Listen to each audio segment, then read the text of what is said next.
जय हिंद दोस्तों। इजराइल ने अचानक से कतर के अंदर एयर स्ट्राइक करके पूरी दुनिया को शॉक कर दिया। किसी ने सोचा भी नहीं था कि इजराइल उस देश पर भी कभी एयर स्ट्राइक करेगा जहां अमेरिका का सबसे बड़ा बेस हो। दोस्तों, मिडिल ईस्ट में अमेरिका का सबसे बड़ा बेस कतर में है और किसी भी देश में अमेरिका का बेस होने का मतलब होता है सिक्योरिटी गारंटी। पर इजराइल को इससे कोई फर्क नहीं पड़ा और इजराइल ने सीधे कतर की राजधानी दोहा में हमास के टॉप लीडरशिप पर एयर स्ट्राइक कर दिया। अब दोस्तों, इस अटैक के बाद France, Germany, UK, Turkey, Saudi सब ने खुल के इजराइल का विरोध किया है। तो चलिए समझते हैं इजराइल ने ये अटैक क्यों किया और भारत का इस अटैक पर क्या स्टैंड है। दोस्तों, 9 सितंबर 2025 को इजराइल ने दोहा में हमास पॉलिटिकल लीडरशिप के कंपाउंड पर प्रिसाइज एयर स्ट्राइक किया, जहां senior leaders cease fire talk के लिए गैदर हुए थे।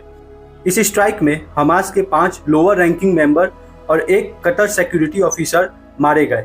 हमास की टॉप लीडरशिप इस स्ट्राइक में बच गई। इजरायली एयरफोर्स ने 2000 किलोमीटर ट्रैवल करके अपने F-35 से इस एयर स्ट्राइक को अंजाम दिया। अब कतर में ही अमेरिका का सबसे बड़ा बेस अल उदेद एयर बेस है, जहां से अमेरिका पूरे मिडिल ईस्ट को कंट्रोल करता है। अमेरिका ने कतर में पैट्रियोट PAC-3 मिसाइल्स, अपना थार एयर डिफेंस सिस्टम लगाया है। तो ये इम्पॉसिबल है कि बिना अमेरिका के परमिशन के इजरायली F-35 कतर में एंट्री भी कर सके। अमेरिका का Thar air defence system S-400 के इक्वल ही है, तो बिना अमेरिका के सपोर्ट के इजराइल के F-35 कतर में एंट्री ही नहीं कर सकते थे। और अपने लेवल पर कतर की एयरफोर्स भी काफी स्ट्रांग है।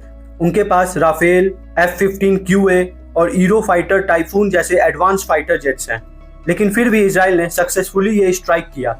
ये प्रूफ है कि अमेरिका और इजराइल दोनों इस एयर स्ट्राइक में शामिल थे। अब दोस्तों, कतर ने इसको अपने सॉवरेनिटी पर डायरेक्ट अटैक बोला है और France, Germany, UK, Turkey, Saudi सब ने खुल के इस बार इजराइल का विरोध किया है। अब कतर इतना इंपॉर्टेंट क्यों है ये समझते हैं। दोस्तों, दुनिया में जितने भी आतंकवादी संगठन है उन सब की एम्बेसी कतर में है। दोस्तों, किसी भी देश को अगर किसी भी आतंकवादी संगठन से समझौता करना हो तो उन्हें कतर ही जाना पड़ता है, क्योंकि कतर में हमास, तालिबान, हिजबुल्ला इन सभी आतंकवादियों संगठन के एम्बेसी है। तो हमास के भी जो टॉप लीडरशिप है वो कतर में बड़े आराम से अपने जीवन काट रहे थे और अभी हमास और इजराइल की पीस टॉक भी कतर में ही होने वाली थी। कतर एक ऐसा सेफ कंट्री है जहां कोई भी आतंकवादी संगठन अपने रिप्रेजेंटेटिव को किसी दूसरे देश से बात करने के लिए भेजता है। पर अब इजराइल ने डायरेक्ट कतर में घुस के हमास के टॉप लीडरशिप पर अटैक किया। ये एक डायरेक्ट मैसेज है कि तुम कहीं भी रहो, हम तुम्हें छोड़ेंगे नहीं। ये इजराइल का सारे आतंकवादी संगठन को डायरेक्ट मैसेज है कि तुम कहीं भी रहो, किसी भी देश में रहो, हम उस देश में घुस के मारेंगे, फिर चाहे वो कतर ही क्यों ना हो। अब बात करें भारत की, तो भारत ने भी इस स्ट्राइक का खुल के विरोध किया है और भारत के लाखों लोग कतर में काम करते हैं।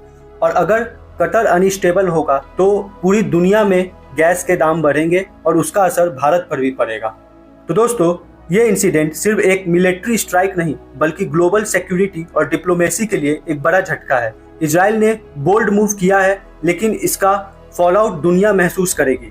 आपको क्या लगता है, क्या इजराइल सही है या ओवर रिएक्शन है? कमेंट करके अपना ओपिनियन जरूर बताएं और हाँ, वीडियो को लाइक, शेयर और सब्सक्राइब करना ना भूलें। जय हिंद।